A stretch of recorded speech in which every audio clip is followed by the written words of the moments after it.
இப்போ email next step. இப்போ email confirm ஆயிடுச்சு, பேங்க் அக்கௌண்ட் கன்ஃபார்ம் ஆயிடுச்சு, பர்பஸ் கோட் கம்ப்ளீட் ஆயிடுச்சு. பெண்டிங்ல இருக்கிறது பேன் கார்டு மட்டும் கம்ப்ளீட் ஆகல. ஸோ அதை எப்படி கம்ப்ளீட் பண்ணுறதுன்னு பார்க்கலாம். கன்ஃபார்ம் ஐடென்டிட்டி கெட் வெரிஃபைட்ல இருக்கு. கன்ஃபார்ம் ஐடென்டிட்டி இப்போ நம்மளுடைய பேங்க் அக்கௌண்ட்டுக்கு 2 ஸ்மால் அக்கௌண்ட் ஆட் பண்ணிருப்பாங்க.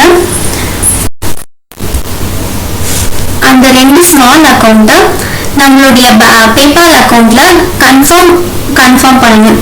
அது எப்படி கன்ஃபார்ம் பண்றதுன்னா, நோட்டிஃபிகேஷன்ல கன்ஃபார்ம் பேங்க் அக்கௌண்ட்னு ஒரு ஆப்ஷன் இருக்கும்.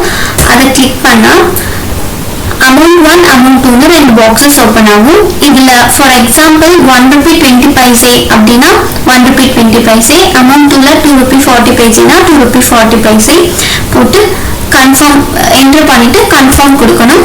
ஸோ உங்க மெயில் அட்ரஸ் வந்து கன்ஃபார்ம் ஆயிடும். இப்போ பாத்தீங்கன்னா நம்மளுடைய பேங்க் அக்கௌண்ட் வந்துட்டு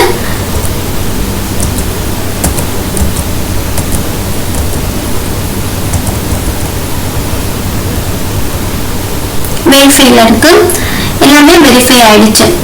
இப்படிதான் ஒரு பேபால் அக்கௌண்ட்டை நம்ம கிரியேட் பண்ணணும். ஃபர்தரா இதுல ஏதாவது உங்களுக்கு டவுட்ஸ் இருந்தா இந்த டெக்னிக்கல் சப்போர்ட் டீமை கான்டாக்ட் பண்ணுங்க. தேங்க்யூ.